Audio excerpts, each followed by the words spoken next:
Hola, bienvenidos a esta serie de podcast Escucharnos hace bien, a cargo del Ciprotec Technical Center.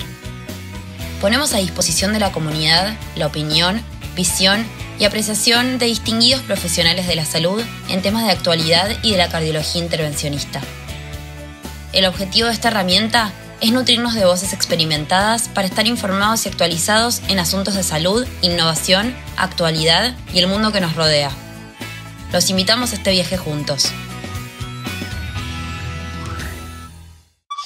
Hoy vamos a hablar con el doctor Oscar Mendiz, director del Instituto de Cardiología y Cirugía Cardiovascular y jefe del Departamento de Cardiología Intervencionista del Hospital Universitario Fundación Favaloro.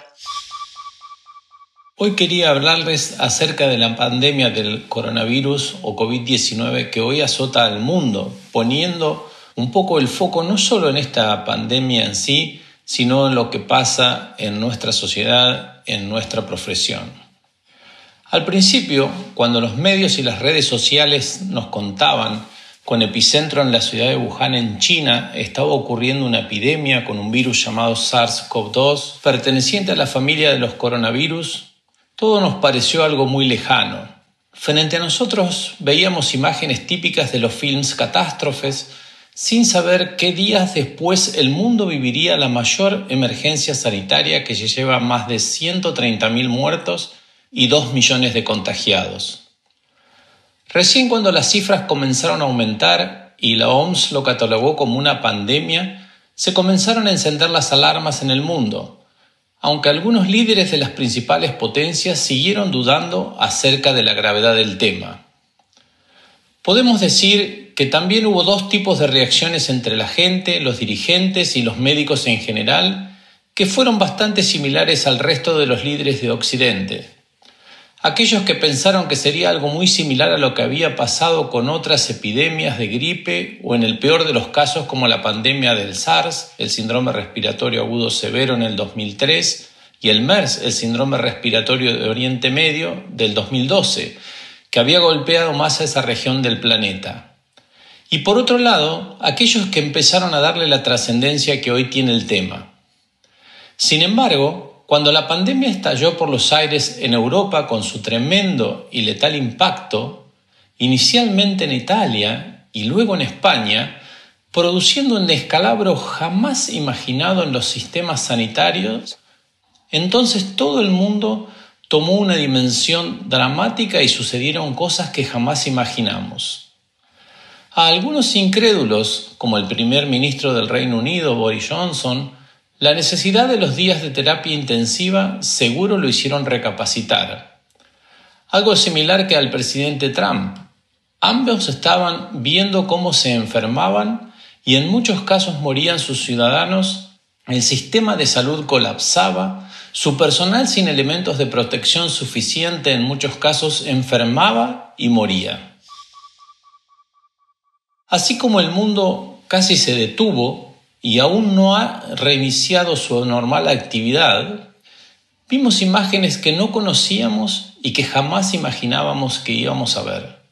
Ciudades desiertas, la gente escondida detrás de las trincheras de su casa para protegerse de un enemigo invisible pero letal, los animales que se animaron a visitar las calles frente a la ausencia de gente, el aire se limpió, las aguas como en Venecia se volvieron transparentes y el mundo comenzó a aplaudir a los trabajadores de salud que ya casi no recordaba que existían ni para qué servían.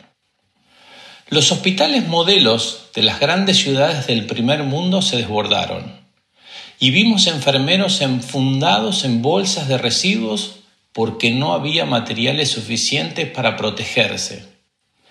La gente fue un poco más rápida que la OMS y entendió que debía usar barbijos y entre memes y tutoriales fabricaron barbijos caseros. Los gobiernos descubrieron que el sistema de salud necesitaba más profesionales y llamaron a jubilados, aceleraron trámites de acreditación y títulos y procedieron con urgencia a la compra de insumos médicos que estaban descuidados. ¿Alguien recuerda en qué lugar de importancia estaba la salud en las plataformas políticas de nuestros gobernantes? En el caso de la Argentina, nunca en los primeros. Nunca pude escuchar una propuesta clara. ¿Alguien recuerda que en la Argentina desde la crisis del 2001 continúa la ley de emergencia sanitaria? ¿Alguien se preguntó por qué no podemos salir de esa emergencia? La respuesta es no. Es no porque la salud no es noticia y resulta que hoy nos transformamos en héroes. En realidad no somos héroes. Somos trabajadores de la salud cumpliendo nuestra tarea. Con respecto a las medidas para combatir esta pandemia, en general se han instituido algunas que son o que podríamos llamar dramáticas, como sin lugar a dudas ha sido el distanciamiento social a través de la cuarentena, que se ha instrumentado de manera temprana en algunos países de Latinoamérica que tuvieron la oportunidad de ver lo que pasaba en otras regiones.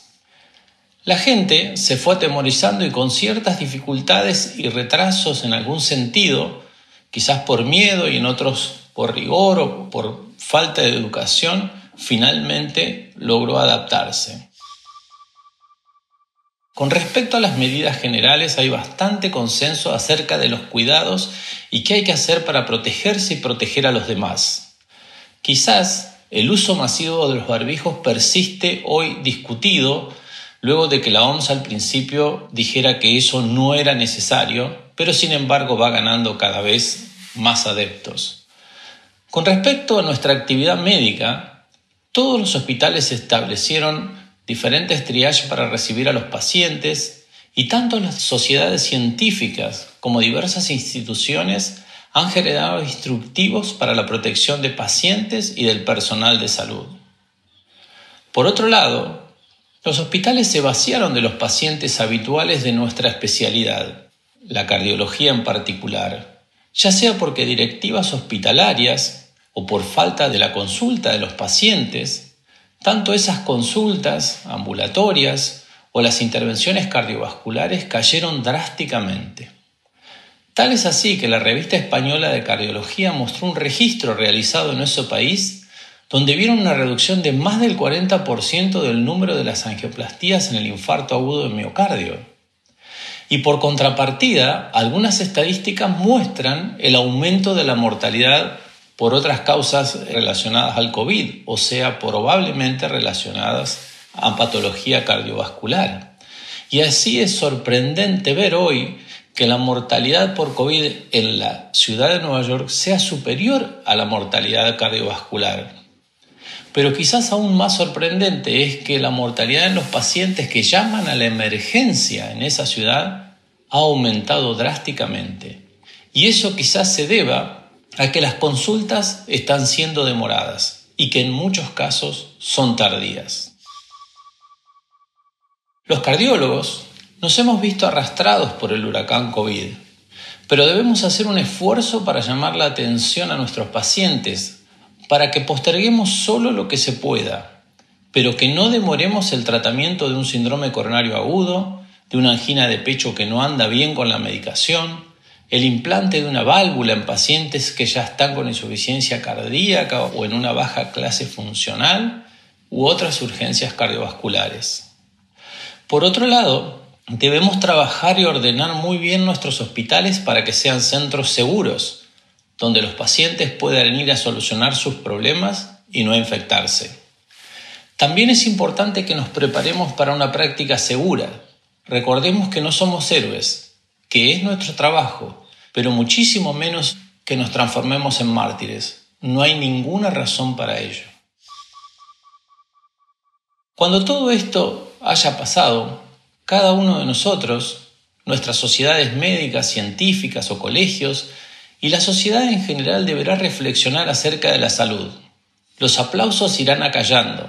El temor de la gente o de la sociedad en general se habrá ido.